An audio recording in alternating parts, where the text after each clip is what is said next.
and that's what we're going to bring James S. Snyder to speak to us about today. Please, I welcome to the stage, Mr. James. Thank you. I might not use it. Let's see if I need, can everyone hear me? Yeah. Yes? Yeah. Oh, good. So, Marcel, thank you for not making me use the microphone. Thank you for not asking me to speak next month when the subject is survival. I'm much happier to speak when the subject is serendipity. And I'm actually very happy to see all of you here. Some of us who are coming here for the first time are very happy always to find initiatives around Jerusalem that are just like this. They exist all over the city. And I'm sure that nearly all of you, maybe all of you, actually feel the creative power of this city and know that when you're out there in the rest of the world and you want to talk about the best place to be in Israel, it is Jerusalem. And if you're in my field, which is about cultural creativity, more and more you feel the sense of young people growing into this field and these disciplines, wanting to tap the creative resource that is Jerusalem. So seeing all of you here this morning is really great. I've not done this before. So Marcel, thank you for getting in touch with me. And I'm glad to hear the things I've heard already from some of you about what you do. And I just want to encourage you to keep finding others like yourselves. There are plenty, not just throughout the city, but throughout the state of Israel. And the ones not yet in the city would have happier and deeper and richer lives if they brought themselves here. So you've got something to do. There's some proselytizing to do. And go right ahead and do it. To talk about serendipity, it's funny, I was thinking, I mean, we all know what serendipity means, but I was trying to think of how to talk about it. And I am pathologically positive, so I never speak in the negative. But the easiest way to talk about serendipity a little bit is Thomas Hardy, the British novelist in the 19th century, that I'm sure everyone has read. If you haven't, the narrative every time is everything's going along fine, and then something terrible happens and everything goes bad. Bad things happen. He called it crass casualty. And it just means that there's like a perfect storm of negativity, bad things happen, end of story. And so it's easy. I mean, serendipity is the opposite of that. Serendipity is kind of the perfect storm that produces a positive result. And so when I thought about how to talk about this for a few minutes, I thought it's very easy. And it's easy for me because somehow my life has mostly been blessed with serendipitous moments, personal ones and professional ones, and even in those occasional brushes with politics, political ones. And so that's really what I'm going to talk about. And sometimes it's nice to use images, sometimes it's not, but I'm going to use a few, if I can do that. There, okay. First, personal serendipity. This is my wife, Tina. We've been married for, it will be 35 years in a few weeks' time. In September 1969, I went off to college. I put my little suitcase down in my little bare room, and someone banged on the door and said, "Reuben, you asshole, open up." I'm not Reuben, but I opened up. And it turned out to be a guy whose name was whose name was Mark Schwader, and we became instantly great friends. And we are still great friends many, many years later. 6 years later, when all of us moved to New York at the same time to do different things, Schwader met the most beautiful girl in New York. And he brought her to a New Year's Eve party. It was New Year's, December 1975, 6 years after he and I first had our first encounter. That would be Tina. Many things then happened. 6 years later, Tina and I had a date. I proposed marriage on our first date. We went on a trip to Spain.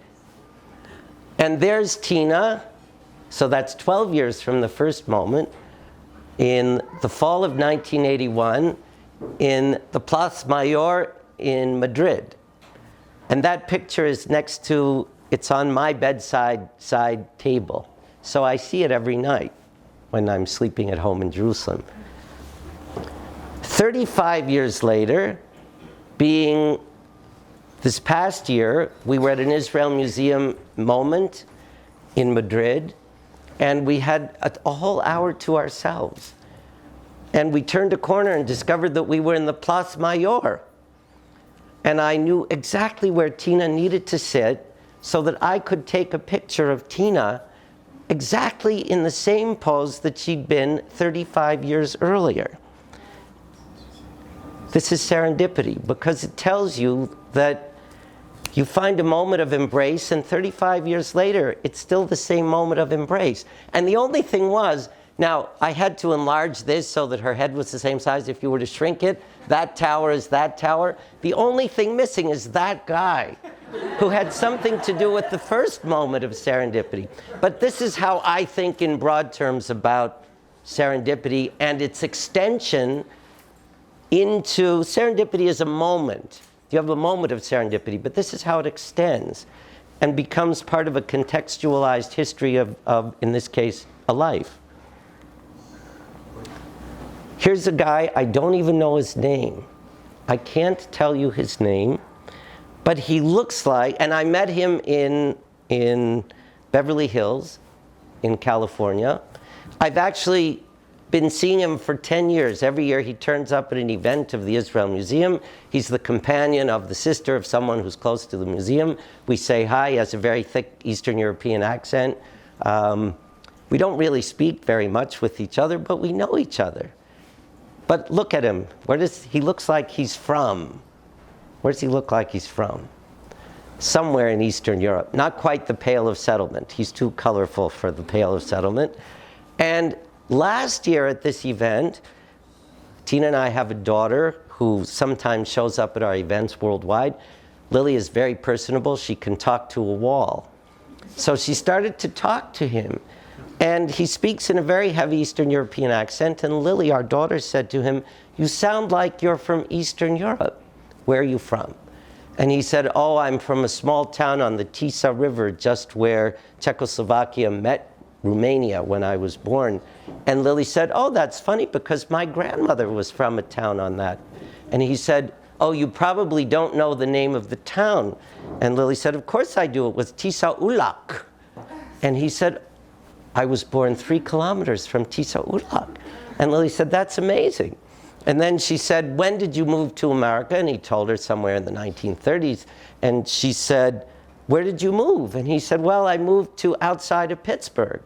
And Lily said, "That's amazing. My grandmother moved to outside of Pittsburgh, and so had my grandfather's family. And my grandparents grew up there separately and met there." And he said, "Oh, you probably don't know the name of the towns." And she said, "Of course I do." And she named Charleroi, where my father was from and where his father's business was, and Monessen, where my mother was from, and Belverin, where I grew up. And he said, "You know, this is amazing. I can tell you a story from the summer of 1952. And she's looking at this 90-some-year-old man, and it's like this engaging thing, and I don't even yet know about it. I will in a few minutes' time. And he said, "You know, when I moved to America, and I got to Pittsburgh and lived in McKees Rocks, which was another sort of dismal small town outside Pittsburgh, and I was in the business of helping people set up clothing plants. And I got sent to Charleroi, Pennsylvania, to set up a plant, took the bus there, did my work. At the end of the day, I didn't have enough money to take the bus back to Pittsburgh. And I went on Main Street, or whatever it was called, and I walked up and down, and I looked for a store that might be owned by a Jew. And he saw Snyder's Furniture. And he went in, and he's telling Lily this, and he said, and there was a really big man with wavy black hair named Bernie.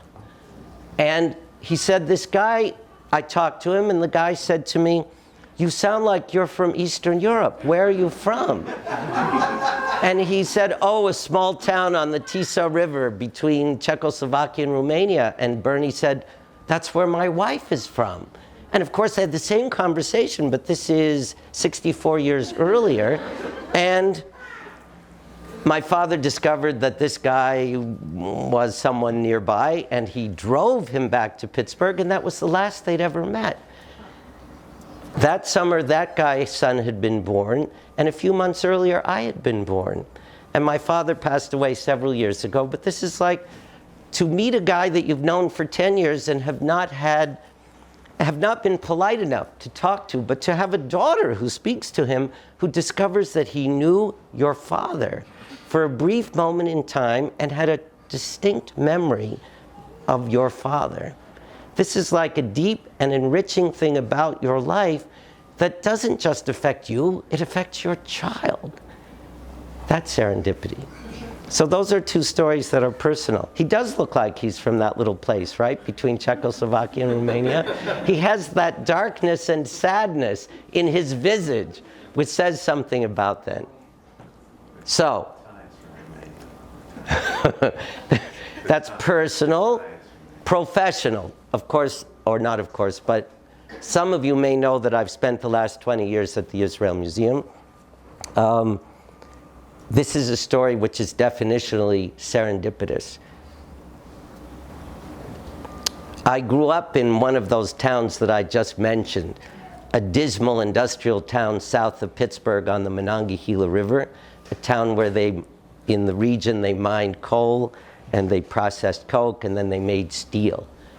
And it was pretty dismal there. Those of you who are mature enough to have seen a film called Deer Hunter many years ago, that town, our town was like that town.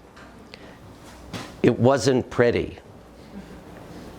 And yet somehow, when I grew up there, I knew as a small kid that if you walked away from the town and went up into the hills above the town, I didn't know then that you were talking about revealing context. But I knew that if I just went up on the hill behind our house, I saw a very beautiful river valley. And it was blighted right by the river. But if you just went above it, you were seeing another landscape. And you were seeing another story. And you know, I was about 8 years old. But still, I didn't know these words, but I realized that I was looking under the moment and seeing the landscape.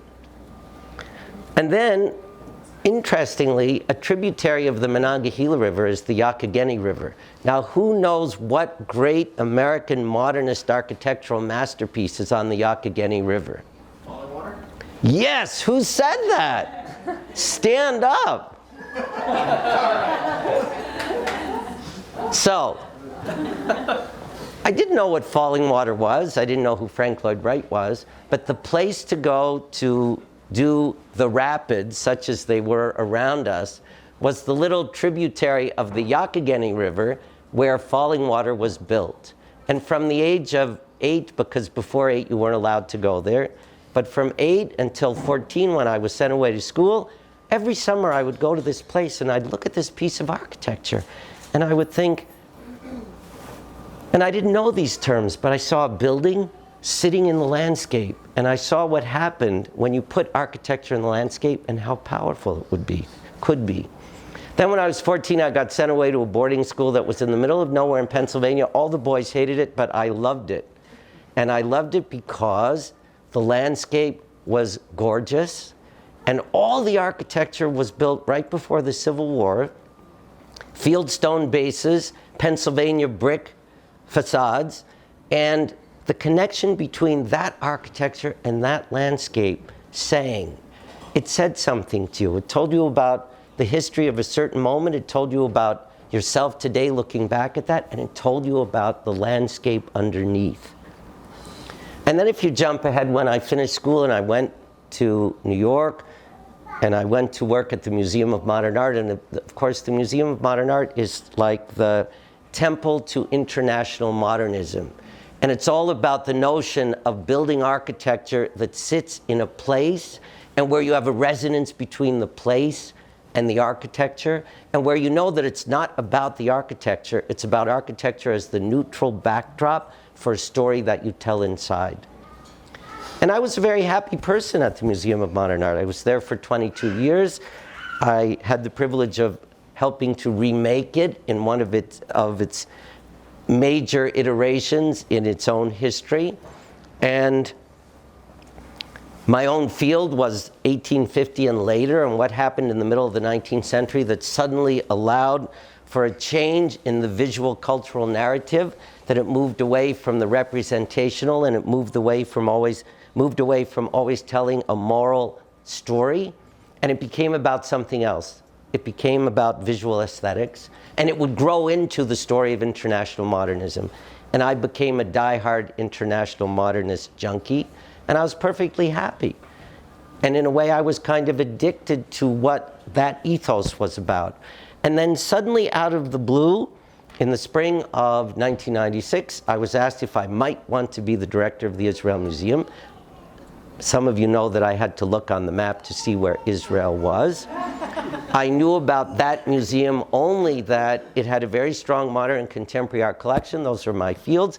But that it was those collections were in an encyclopedic setting so that you could start to give context to 1850 and later. I knew nothing about what the place looked like. I knew nothing about the sense of it, and I came to see it. And this isn't exactly what I saw, because this is how the museum looks today after we renewed it, but it wanted to look like this, and the bones of this existed then.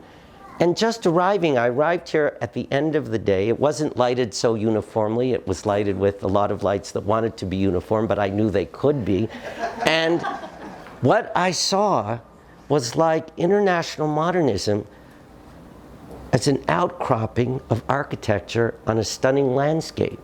And it made me think of everything else that had affected me in my life before, and I thought there might be something here. Now, this is not spontaneity, what you see here, because soon I would learn that Alfred Mansfeld, the architect who designed the museum, who was born in St. Petersburg, trained in Germany in international modernism, came to Palestine to bring an international modernist language and adapted to the landscape of the new Israel, had in mind to think about an Arab village on a Jerusalem hillside and to reinterpret it through a vocabulary of international modular modernism into what would become the Israel Museum, and that's it in 1968. On that hillside. So this wasn't spontaneous. This was analytical. But the end result is something spontaneous, which you saw in the image that we left. And what happened the next morning was that I came to the museum, and again, this promenade didn't exactly look like this. In 1996, it wanted to look like this.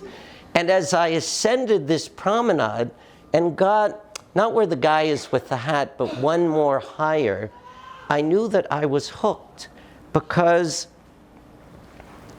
as an international modernist junkie, my knees were shaking from the beauty of this place and the idea, and this was spontaneous, because Teddy Kollek, who envisioned this, didn't know nothing about any of this.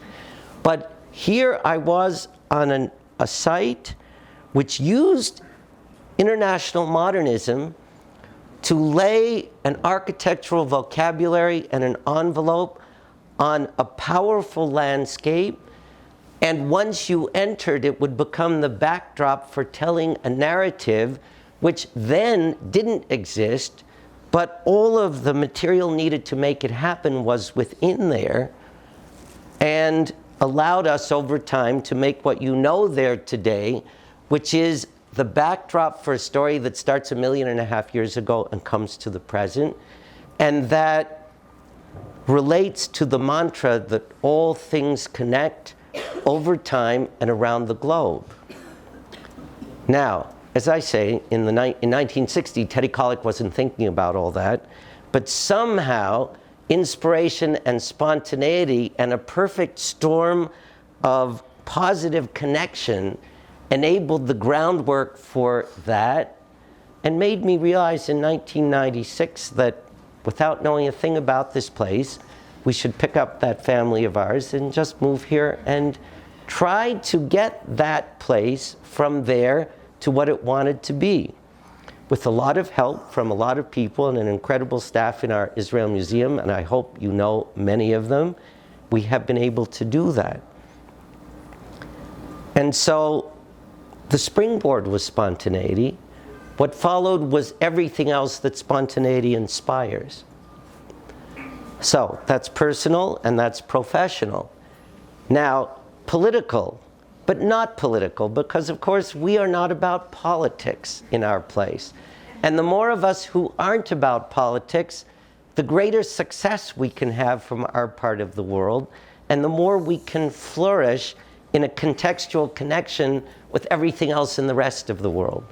Some of you might remember that finally, some here said finally, it didn't matter when it happened, but some said finally, President Obama came for a state visit to Israel. Some said he should have done it, he should have done it, but finally he came, and here is the idea of like the perfect storm that produces an unbelievably positive result. Someone about whom there were mixed feelings, which I think now have dissipated actually worldwide. Everyone remembers this man with great fondness. But in this moment of coming to Israel, with a lot of suspicion about his motives, this man chose to spend 2 hours at the Israel Museum and chose on his own quietly to spend an hour understanding the Dead Sea Scrolls and the Shrine of the Book. Now, everybody goes to see the Dead Sea Scrolls and the Shrine of the Book. Heads of state do it all the time, and they have the attention span of a mosquito, which means about a nanosecond. And this man, for an hour, absorbed the story of how, if you look at the Isaiah scroll, you're looking at something that is foundational to Jewish theology, but really is the springboard for Christian theology. And for Orthodox Christians, it's like the fifth gospel, because it gives you the narrative of destruction and resurrection. And it gives you an inkling of the notion of God inside yourself, of God inside man. And he also had the attention span long enough to be ready to hear the story about how this would be a springboard for Islam a few centuries later.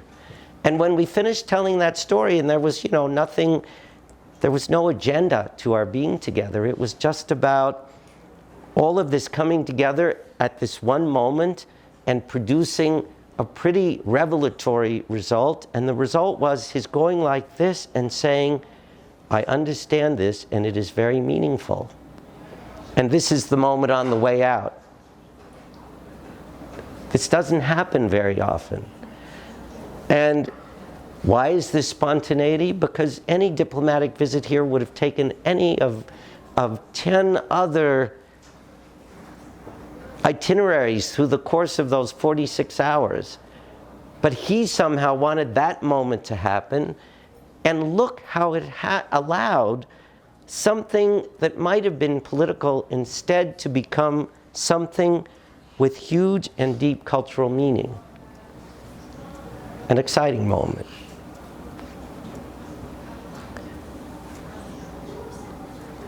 After that, it made me start to think about how, in what we do, it really isn't about politics of the moment or geopolitics generally or geopolitical history. It's about the landscape under all of that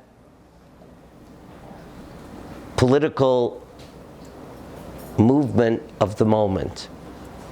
And it made me realize that what's important, not just for the Israel Museum, but for museums everywhere, is to use the cultural material that they have, the stuff that goes under geopolitics, to the landscape and what's under the landscape, what built the landscape, to tell stories.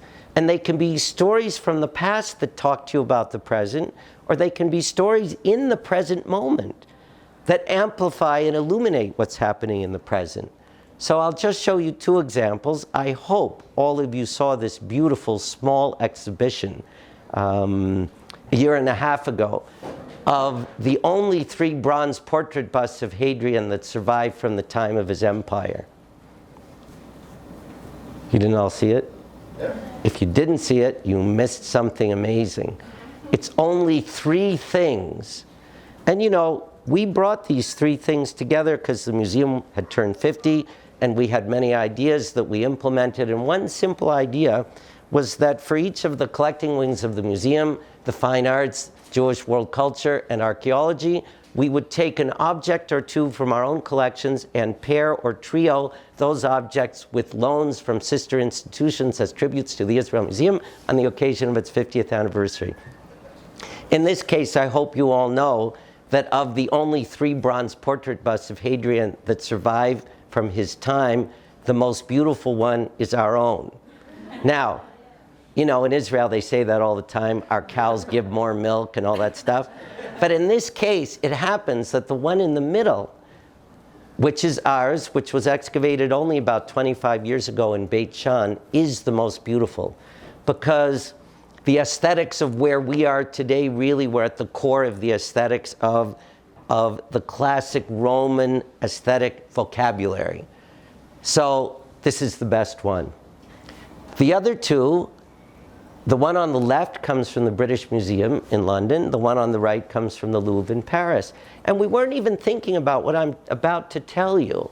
We were just reacting spontaneously to the opportunity, knowing that we had one, that the British Museum and the Louvre are friends of the Israel Museum, and that they would lend these to us. And here we would have a nice statement of tribute from sister institutions that we like to think are in our league, to us on the occasion of the anniversary by allowing us, for the first time, to put these 3 bronze portrait busts together.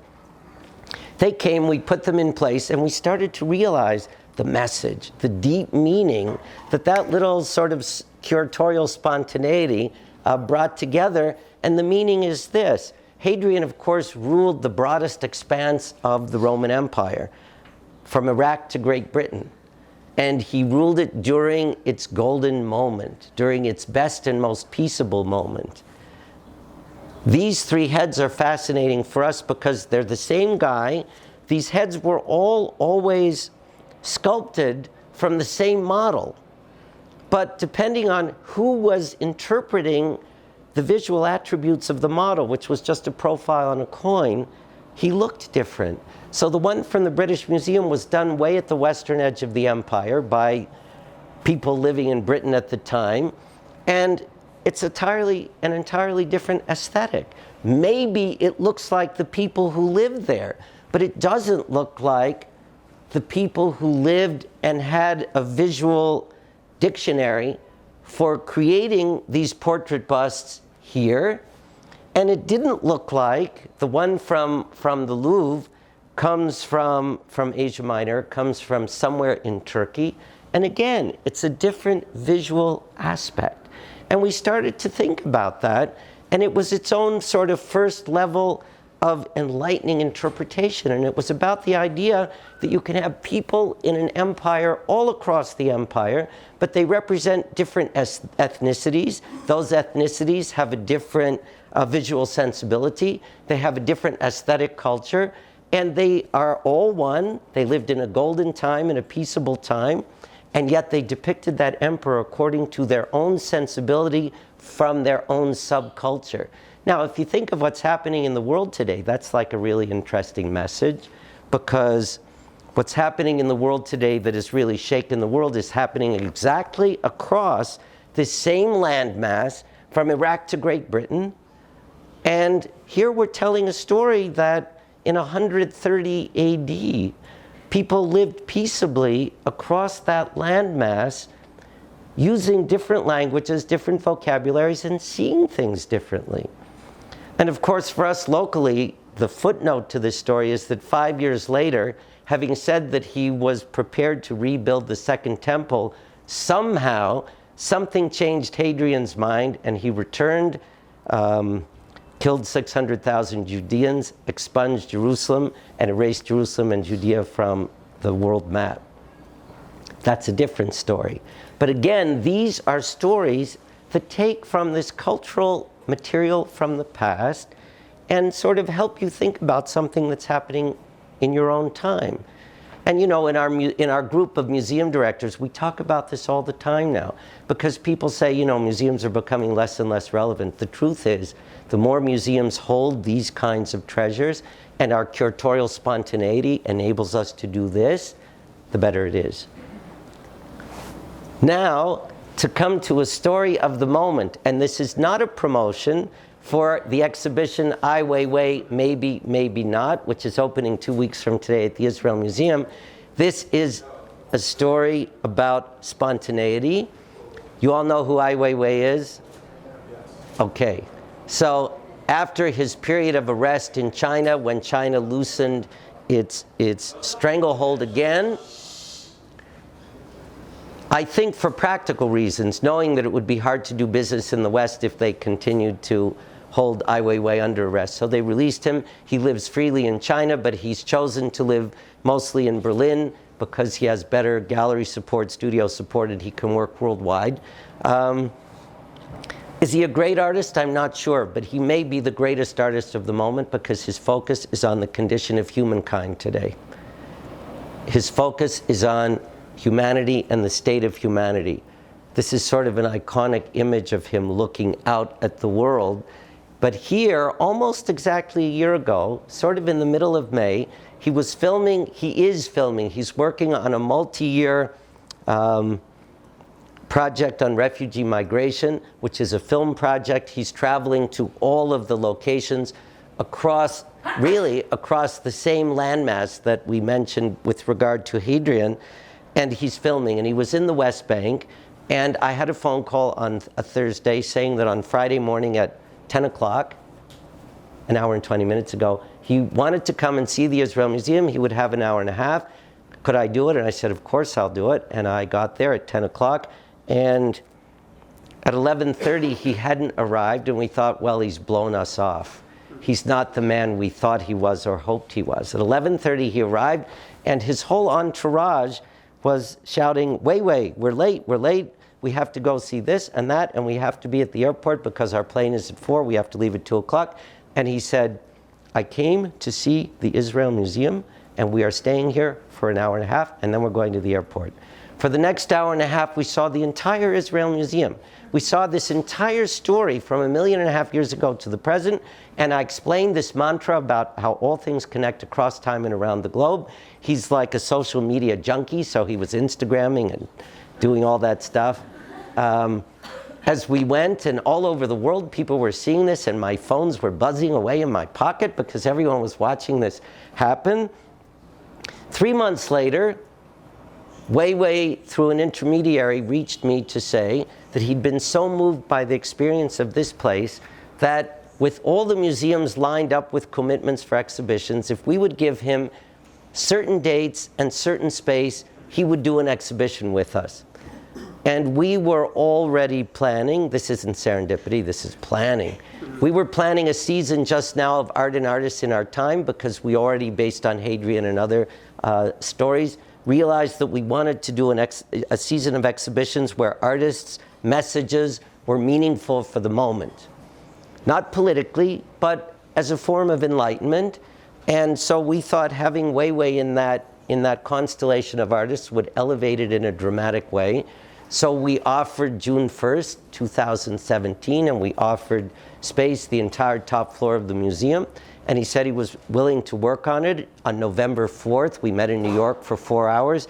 We had an incredible discussion, which for him sort of started with the kind of political focus that has been on his mind in recent times, but for us started with the point that we're not about politics, we're about these subliminal messages that help you understand the moment in which you live.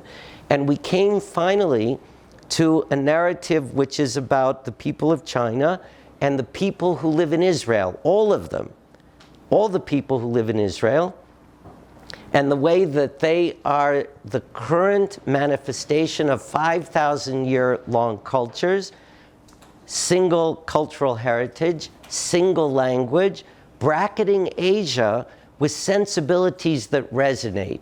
He lived in New York in the 1980s and for some reason lived on the Upper West Side, so he went back to China with the idea that everyone in New York was Jewish. And back in China, it is true in China, there's this amazing thing a mystical thing between the Chinese and people in Israel, because they're very similar. Their value systems are similar. They believe in family, education, and hygiene. They are generous in the ways that they can be.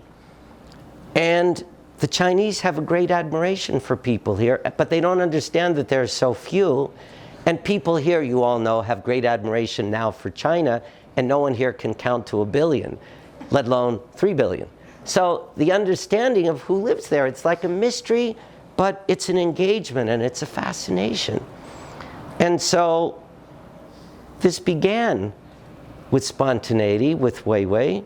It continues at the moment. On Sunday night at midnight, I had a little email from Weiwei saying, I welcome you to my studio at 11 a.m. on Tuesday in Berlin. And I sort of have a schedule.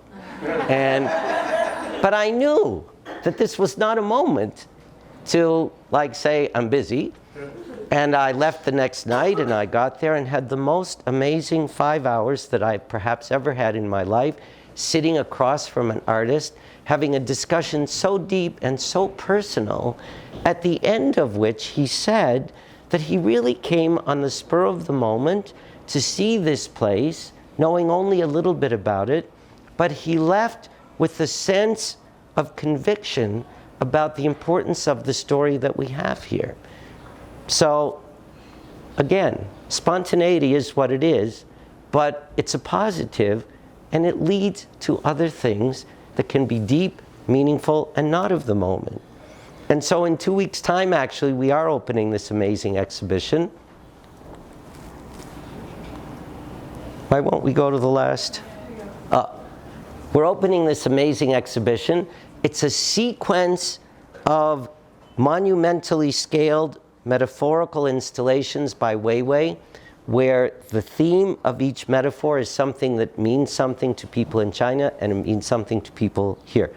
The first one is easy because it's sunflower seeds, and you all know about his sunflower seeds, millions and millions of them, each handmade, each of porcelain, hand-painted. And they've been shown before, but they've never been shown in a place where it's about the people in China who eat them and spit out the husks, and all the people who live in Israel who eat them and spit out the husks. And he does this incredible thing with wooden trees. And in China, wooden trees, dead wooden tree fragments are about retaining the spirit of those who preceded you. Here, the story of the tree is really related to the olive tree, and it goes back to how old olive trees can be, and the notion of sort of the immortality of olive trees and their connection to Jesus in the Valley of the Cross next to the Israel Museum, and the notion of the wood of the true cross that may have come from an olive tree in that Valley of the Cross. So we're doing a huge grove of those olive trees inside. And outside, for the first time, he's produced 3 trees cast in iron, really monumental in scale. These are like 28 feet wide and each weighs 14 tons. And they've never been shown before. The first time they will be shown is here on our campus, and of course connected to the shrine of the book, not spontaneity, careful thinking about where to place them so that this iconic moment is forever indelibly etched in everyone's mind relating to the landscape and architecture of where they are. These are already in place, and you should come and see them. But it's only to end with the point that spontaneity is like great and amazing. The flip side, crass casualty, is something you want to stay away from, but that part's not up to you. Nor is spontaneity up to you.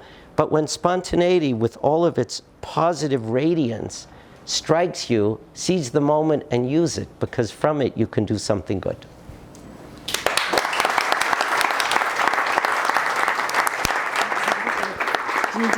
Do you have to go, or can you do some questions? We can do some questions. All right, James actually has to run, but we have time for 3 questions. Are you ready? There are none. Yes. Hi, I just wanted to mention that I'm from Pittsburgh. I'm from Pittsburgh, so I see what you were talking about. Did you ever go to Falling Water? I actually did not have a chance, but I'm hoping to at some point. You still can and you should. Actually, you know what? It's a funny thing. Only like in the last several years after we finished rebuilding the museum, and I've always thought why it mattered so much to me to think about the power of the connection between landscape and architecture as backdrop and setting for telling a story. And I realized that it goes back to being a kid and going to Falling Water, not even knowing what it was, but being struck by its power.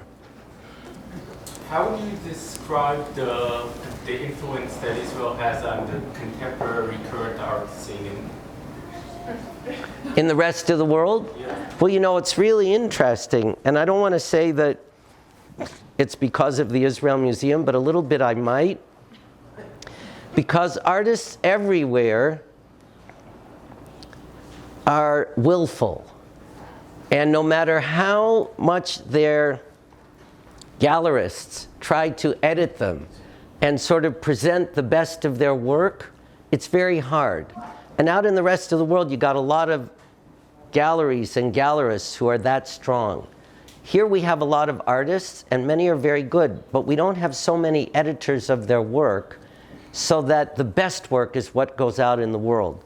And I'm not like beating the drum for the Israel Museum, but we have a great Israeli art department, and we do that kind of editing. And when we show work, it gets attention. You know, someone asked me about being at the Venice Biennale last week. I didn't go because we're going with a group of our supporters and our own curators in the fall when it's quieter. But we curated an exhibition at an off-site venue called the Palazzo Chiarini Stampaglia, and it's actually a young Jewish Orthodox woman artist from Jerusalem named Hadassah Goldwicht. Who knows Hadassah? You do, but who else? She is one great artist, and we have worked with her on a few projects, and her gallery in New York came to us and said, so you have to have an institutional sponsor. And I said, not only that, we'll curate the show because we know and love her work. And she's done a work in this palazzo, which is the end of a 3-year investigation of and process of interviewing Jews living in the ghetto in Venice. It was sort of a 500th anniversary of the Ghetto Project, and sort of focusing in on the 70-something-year-old Jewish guy who is the caretaker of the cemetery. It's very beautiful, it's very lyrical, and all the writing has come out in the week since the Biennale opened. And you know, you have the official national pavilions, and then you have now an equal number of off-site projects. And she was listed among the 5 best of the off-site projects by the Financial Times in London, and the New York Times picked her as one of the few off-sites about whom they'll do a feature. So there is great art here. It's a question of editing and presenting so that people out in the rest of the world get it. Last question? The question is, why is why is so difficult to find Marc Chagall's art in the Israel Museum? Why is it so difficult to find? Marc Chagall art in Israel Museum. I know it is, but it's difficult to find it. You know what? I'll tell you, we have a lot of Chagall, and we send big Chagall exhibitions out all over the world. But remember, the Israel Museum, you know, we have 225,000 square feet of galleries. Most museums, even the grand ones, don't have that much gallery space. And we have to tell 1.5 million years of a story in 225,000 square feet.